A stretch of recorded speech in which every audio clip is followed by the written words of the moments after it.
سورہ الانعام آیت نمبر 44 لفظی ترجمہ فلولا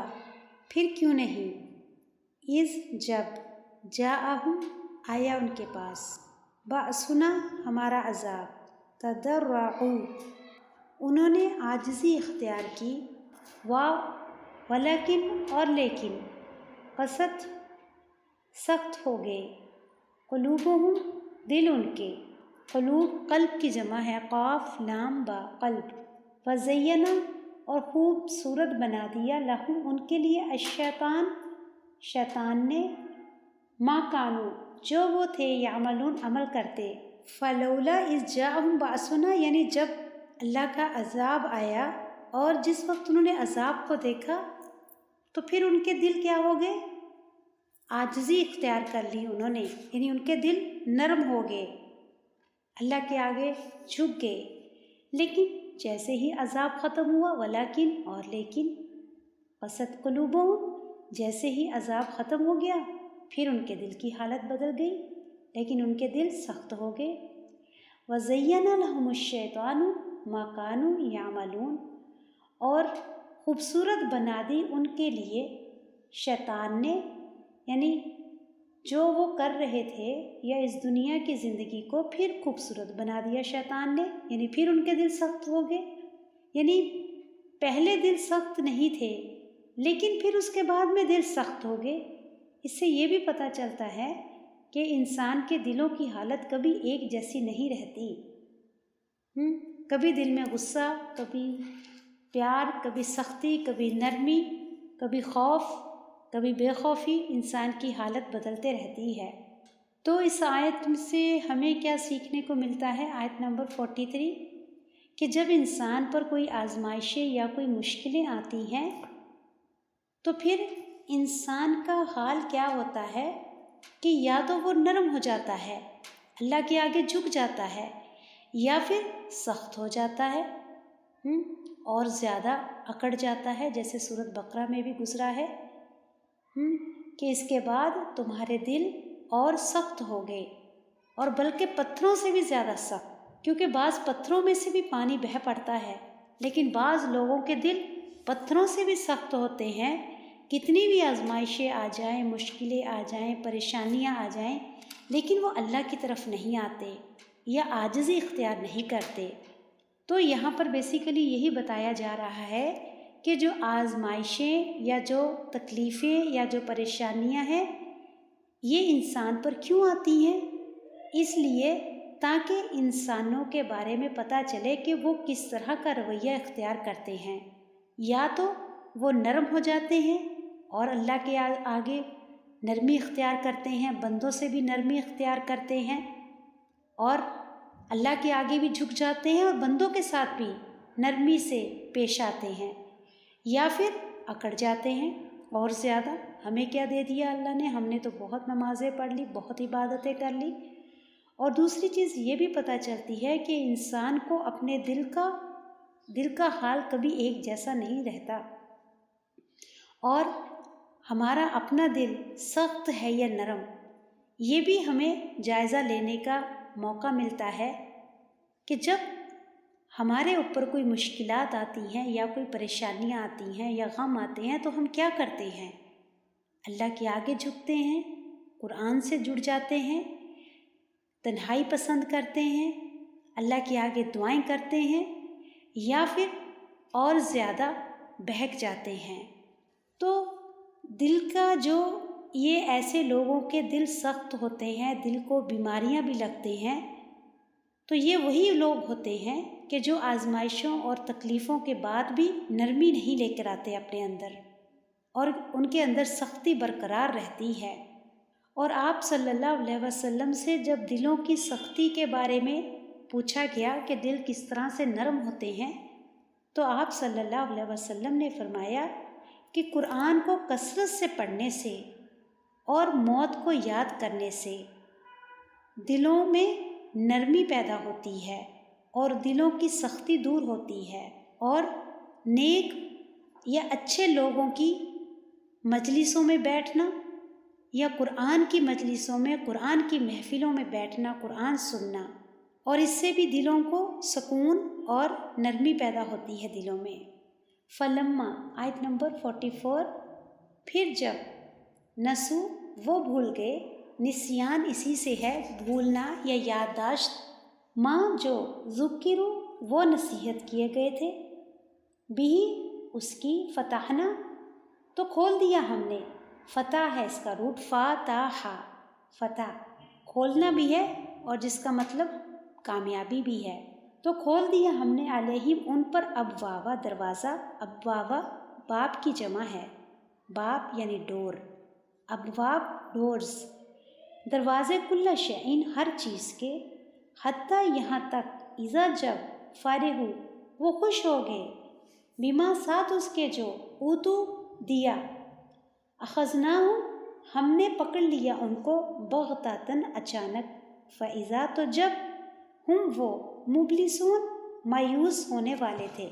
مبلسون جو ہے یہ بلس سے ہے، با لام سین، اور یہی روٹ ہے ابلیس کا، ابلیس بھی اسی سے ہے، اور ابلیس کا معنی بھی کیا ہے؟ مایوس یا دھتکارا ہوا، یعنی اللہ کی رحمت سے دور۔ تو اس آیت میں فرمایا جا رہا ہے کہ جب اللہ سبحانہ و تعالیٰ کسی انسان کو اچانک پکڑتے ہیں یا پھر تنگی اور خوشحالی، یعنی ایک دم خوشحالی دے کر اس کو تنگی دیتے ہیں، یا پھر تنگی کی حالت میں یا پھر خوشحالی دے کر انسان کو آزماتے ہیں، کہ جب انسان کے پاس نعمتیں زیادہ آتی ہیں تو وہ کیا کرتا ہے، اور جب اس کے پاس کمی ہو جاتی ہے پھر کیا کرتا ہے۔ نعمتیں پا کر وہ پھر ان نعمتوں کا جو نعمتیں ہیں اس کی زیادتی کیا ہے، انسان کے لیے بہت بڑی آزمائش ہے، چاہے وہ مال کی ہے یا وہ اولاد کی ہے یا وہ حسن کی ہے، کسی بھی چیز کی۔ لیکن جو نعمت ہے، رزق بھی نعمت ہے، اولاد بھی نعمت ہے، حسن بھی نعمت ہے، علم بھی نعمت ہے، اور اسی طرح سے جو بھی اللہ سبحانہ و تعالیٰ نے ہمیں عیش و عشرت کی، آرام کی، سہولیت کی چیزیں دی ہوئی ہیں، یہ ساری نعمتیں ہیں۔ تو یہ نعمتیں جو ہیں یہ سب سے بڑی آزمائش ہے کہ یہ اللہ سبحانہ و تعالیٰ اپنے لوگوں کو دیکھتے ہیں، دیکھ کر کہ یہ کرتے کیا ہیں، نعمتیں پا کر عاجزی اختیار کرتے ہیں، اللہ کے بندے بن جاتے ہیں، اور نعمتوں کو دینے والے کو بھولتے نہیں بلکہ دینے والے کا ذکر زیادہ کرتے ہیں، اس کی بڑائی زیادہ کرتے ہیں، اور یا پھر وہ جس نے دیا اس کو بھول گئے اور اپنی بڑائی، اپنی نعمتوں کی بڑائی، اپنی چیزوں کی بڑائی یا اس میں گم ہو جاتے ہیں۔ تو لہٰذا نعمت جو ہے یہ اللہ تعالیٰ کی بہت بڑی نعمت ہے، یعنی بہت بڑی آزمائش ہے۔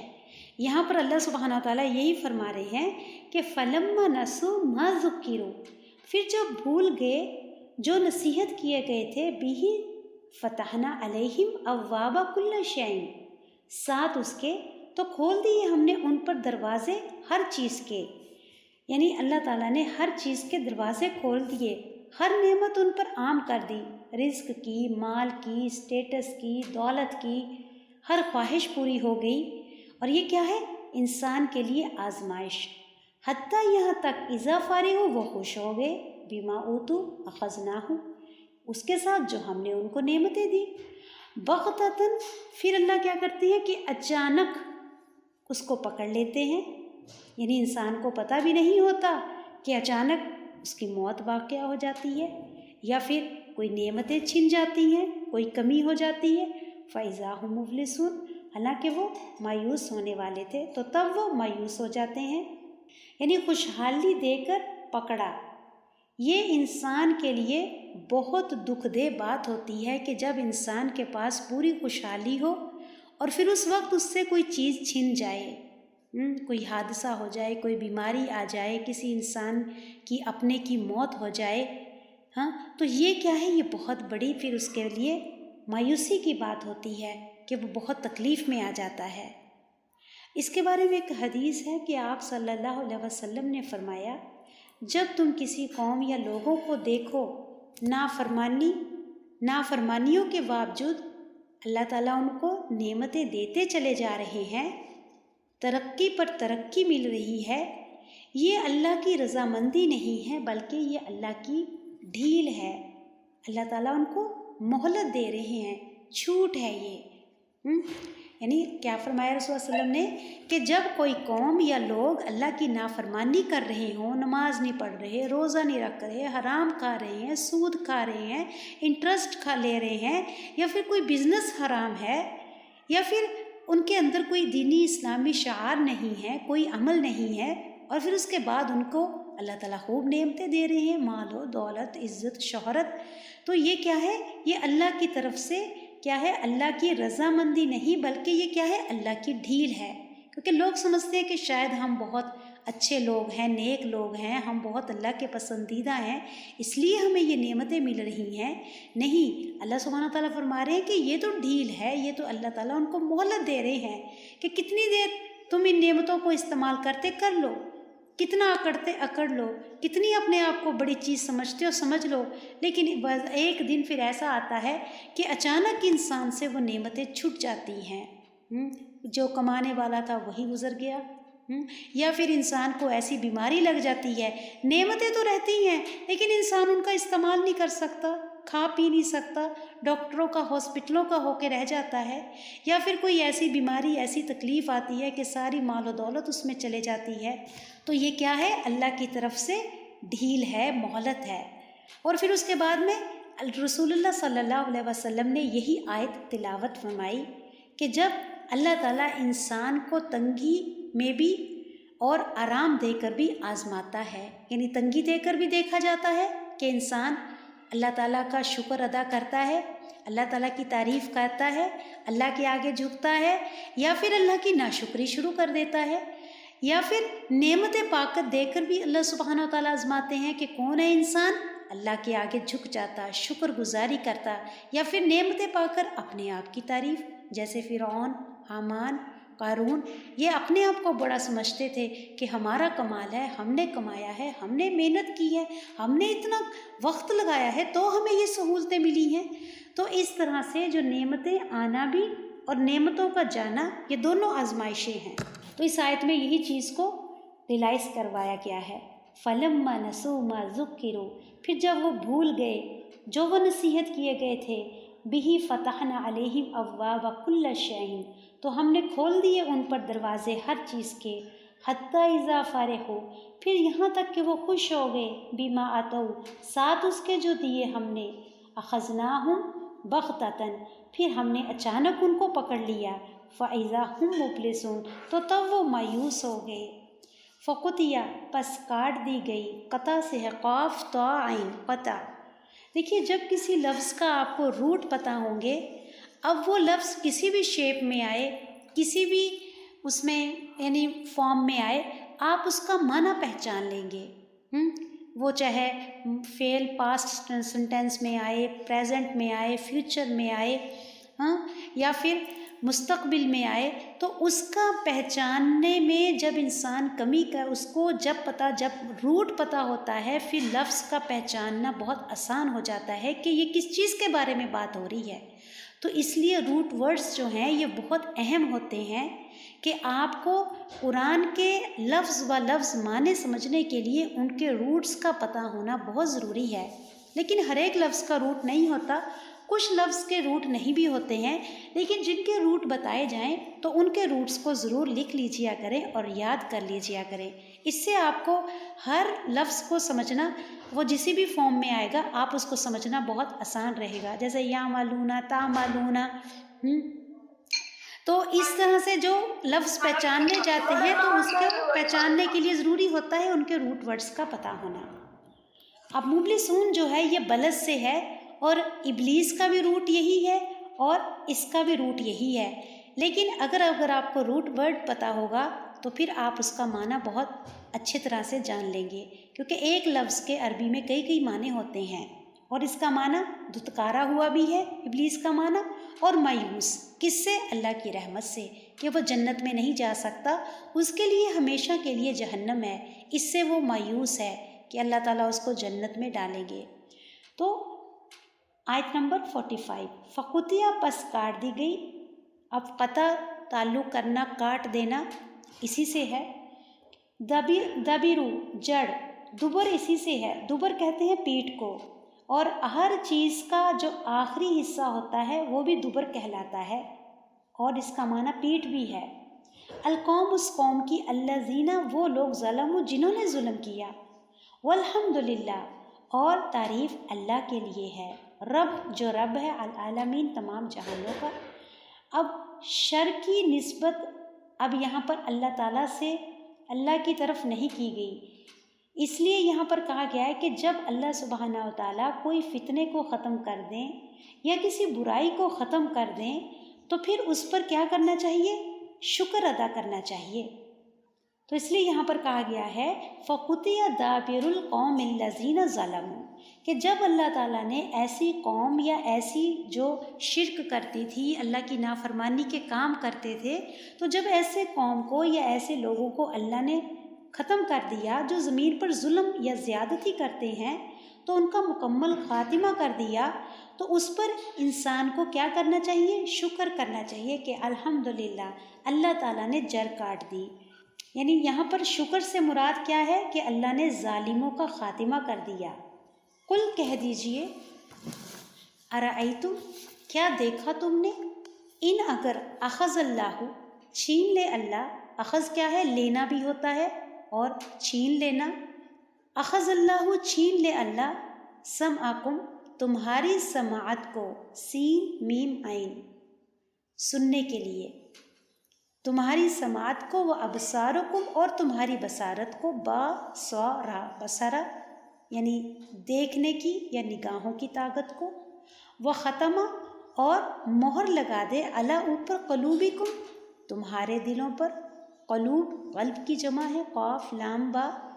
من کون ہے، الہ غیر اللہ اللہ کے سوا، یاتیکم جو لے آئے گا تمہارے پاس، بھی اس کو، کہ اگر اللہ تعالیٰ اس آیت میں سوال کر رہے ہیں کہ تم غور و فکر نہیں کرتے، اور انسان کو غور و فکر کی دعوت دی جا رہی ہے کہ تم غور تو کرو، تم سوچو تو صحیح کہ اگر اللہ تمہارے کانوں کی، آنکھوں کی بصارت چھین لے یا پھر تمہارے دلوں پر مہر لگا دے، تو پھر کون ہے تم کو جو یہ چیزیں واپس لوٹا دے؟ اللہ کے سوا کوئی ہے؟ کون لا کے دے سکتا ہے؟ انظر دیکھو، انظر نون زوارا نظرہ سے ہے، یعنی بصیرت کی نظر سے دیکھنا، غور و فکر سے دیکھنا، تو نظرہ بصیرت کی نظر سے دیکھنا۔ تو دیکھو کیفہ کس طرح، نصرفو ہم پھیرتے ہیں، صاد رافا صرفا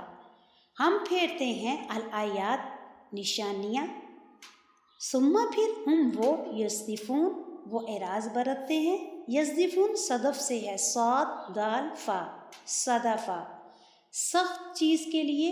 اور پہاڑ کے کنارے کے لیے بھی آتا ہے یہ لفظ صدف، اور جو سیپ ہے وہ بھی صدف کہلاتی ہے، جس کے اندر موتی چھپا ہوتا ہے نا، وہ سیپ بھی صدف کہلاتی ہے، کیونکہ وہ بھی اوپر سے نوکیلی اور سخت ہوتی ہے،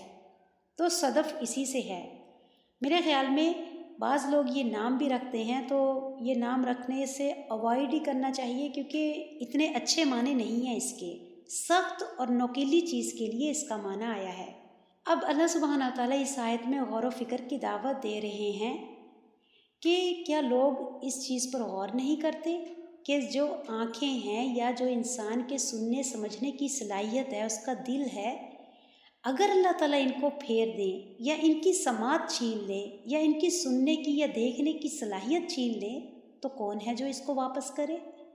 اور پھر اللہ سبحانہ تعالیٰ فرما رہے ہیں کہ انظر کیف نصرف الآیات،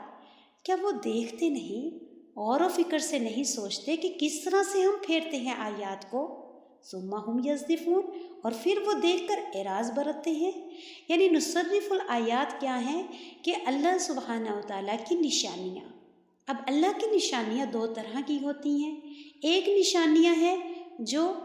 کائنات میں یا جو پوری اس زمین پر پھیلی ہوئی ہیں، جیسے دن ہے، رات ہے، ہواؤں کا چلنا، موسموں کا بدلنا، سورج اور چاند ہے، ان کا چھپنا اور نکلنا، یعنی کونی نشانیاں، کائنات کی نشانیاں۔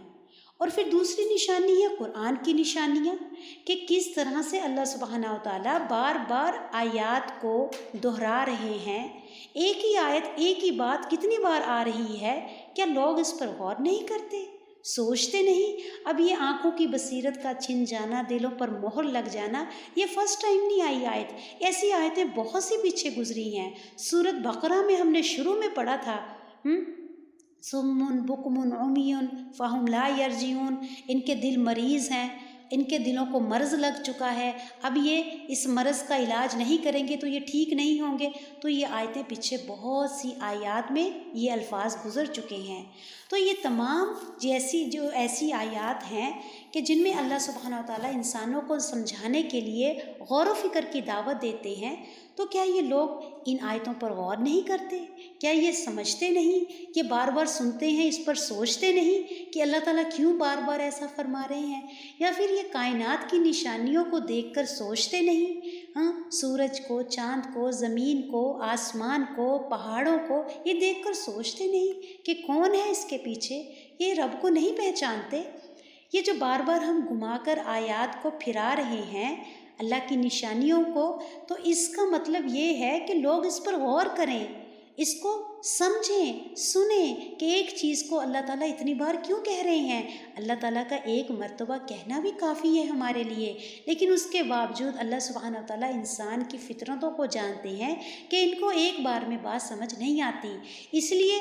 وہی الفاظ، وہی باتیں بار بار دہرا کر بتاتے ہیں، تاکہ اگر کوئی ایک بار نہیں سمجھا دوسری بار سمجھ جائے، دوسری بار نہیں تیسری بار، تیسری بار نہیں چوتھی بار۔ لیکن اگر انسان غور ہی نہیں کرے گا، توجہ سے سنے گا ہی نہیں، تو پھر اس کو کیا سمجھ آئے گا اللہ کی آیات کتنی ہیں، اللہ کی آیتیں کون کون سی ہیں، کیوں اللہ سبحانہ و تعالیٰ بار بار یہ باتیں فرما رہے ہیں۔ اب جو غور سے سنے گا وہی سمجھے گا نا۔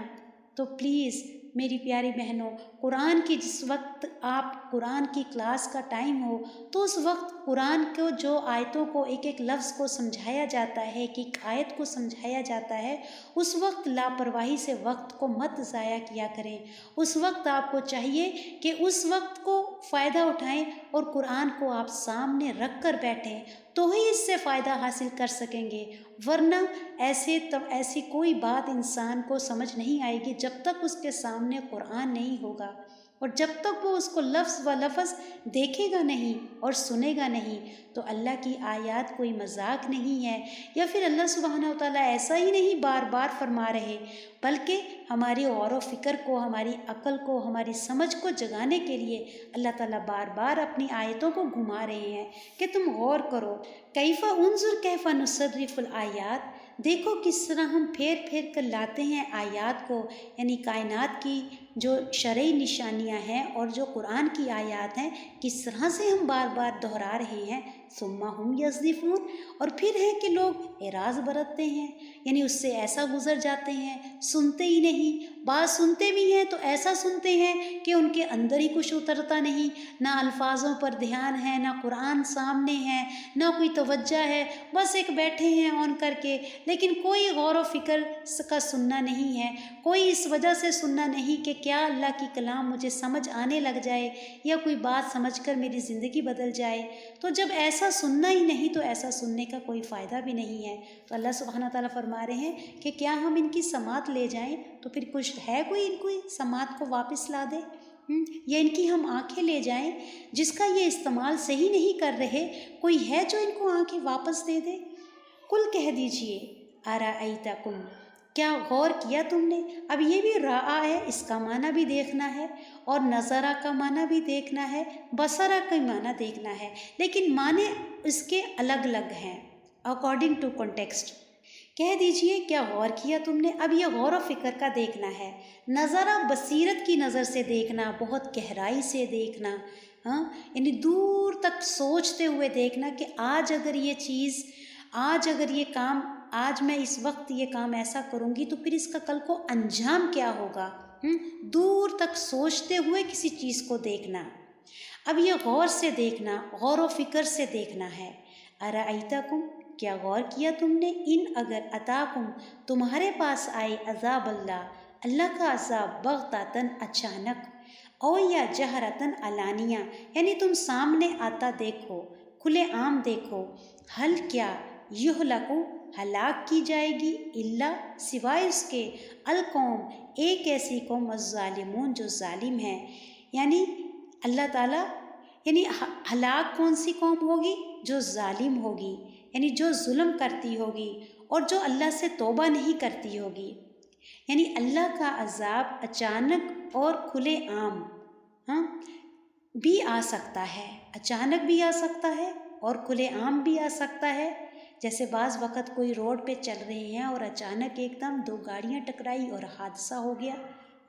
اب کچھ لوگ ایسے ہوتے ہیں کہ وہ سامنے کھڑے دیکھ رہے ہوتے ہیں اپنی آنکھوں سے، تو وہ بھی کیا ہے؟ ان کے لیے بصیرت۔ اللہ تعالیٰ کہہ رہے ہیں کہ غور کرو، تم دیکھ رہے ہو اچانک کوئی انسان ٹھیک ٹھاک تھا، پھر اچانک اس کو ایسی بیماری آ گئی کہ دھیرے دھیرے اس کی ایک دم سے طاقت چلے گی اور انسان اچھا بھلا انسان کچھ ہی دنوں میں ختم ہو گیا۔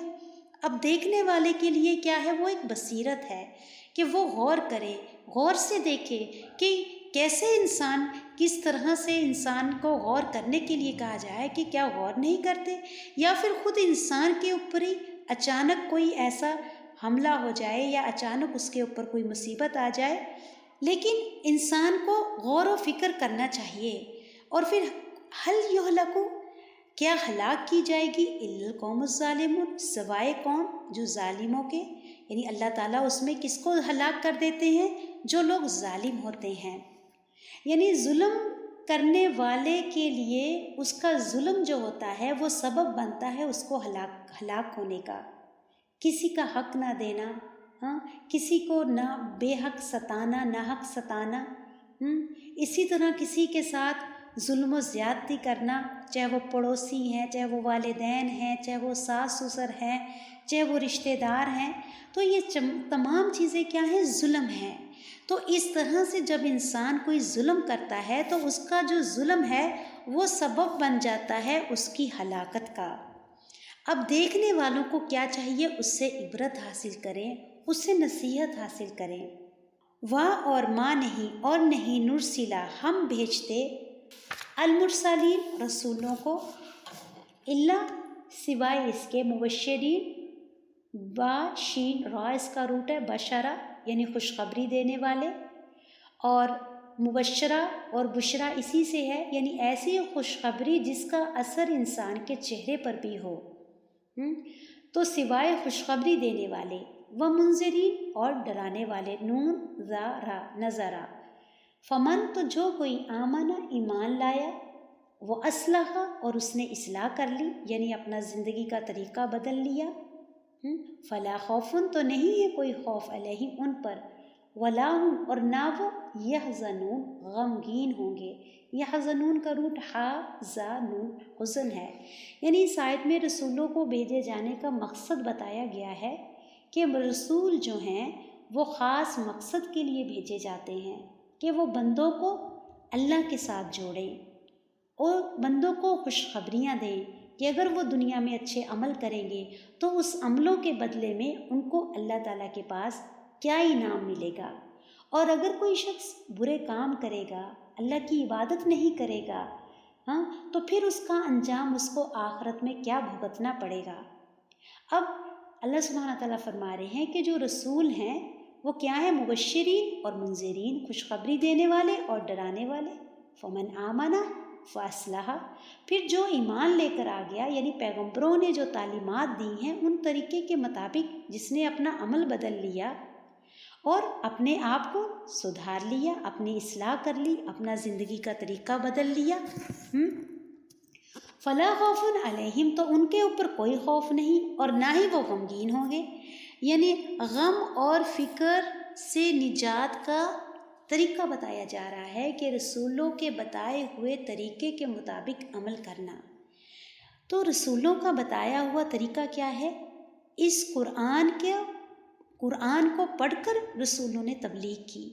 ان قرآن کی آیات کو لوگوں کو کھول کھول کر سمجھایا کہ دیکھو زندگی کو کس طرح سے جینا چاہیے، عبادات کیسے کرنی چاہیے، کس طرح سے، اور کیا برے عمل ہیں وہ نہیں کرنے چاہیے۔ تو جس نے اس کتاب کے مطابق اپنا عمل بدل لیا تو اس نے رسولوں کی تعلیمات کو بھی اپنا لیا اور اللہ کے حکموں کو بھی اپنا لیا۔ تو جس نے اپنی زندگی کا عمل بدل لیا پھر اس کی زندگی میں غم اور فکر کیا ہے، دونوں چیزیں نکل گئی۔ تو یہاں پر غم اور فکر سے نکلنے کی نجات کا ذریعہ بتایا جا رہا ہے، وہ ہے اس قرآن کی تعلیمات کو جو رسول لے کر آئے اس کے مطابق اپنی زندگی کے عمل کو بدل لینا۔ والذین، اور وہ لوگ، کذبوا، جنہوں نے جھٹلایا، بآیاتنا، ہماری آیات کو، یمسہم، چھوئے گا ان کو، العذاب، عذاب، بما کانوا، باوجہ اس کے جو تھے، یفسقون، وہ نافرمانی کرتے۔ یفسقون کا روٹ فا سین قاف فسق ہے۔ فسق کہتے ہیں حد سے نکلنا، اور فاسق بھی اسی سے ہے۔ سورۃ بقرہ کے شروع میں ہم نے 3 گروہوں کا ذکر پڑھا تھا، ایک متقین، ایک کافر اور ایک منافق۔ تو جو فسق ہے نا وہ اصل میں ان میں سے ہی ہے، یعنی کافروں میں سے یا پھر منافقوں میں سے، جن کے اندر یہ خصلتیں موجود ہوتی ہیں انہی میں سے ہی فاسق ہوتے ہیں، یعنی کوئی الگ گروپ نہیں ہے۔ یہ مین گروپ کون سے ہیں؟ متقین، کافرین اور منافقین۔ تو انہی کی خصلت میں سے، کافروں اور منافقوں کی خصلت میں سے فاسق ہوتے ہیں، یعنی حد سے گزرنے والے اللہ کی نافرمانی میں۔ تو یہاں پر یہ چیز فرمائی جا رہی ہے کہ وہ لوگ جنہوں نے اللہ کی آیات کو جھٹلا دیا، عمل نہیں کیا، یعنی جو نہیں مانے رسولوں کی تعلیمات کو، اور اپنی زندگی کی جو عمل تھے یا اپنی زندگی کا جو طریقہ تھا اسی کو ترجیح دی، یمسہم العذاب، تو چھوئے گا ان کو عذاب، بما کانوا یفسقون، اس کی وجہ سے جو انہوں نے اللہ کی نافرمانی کی۔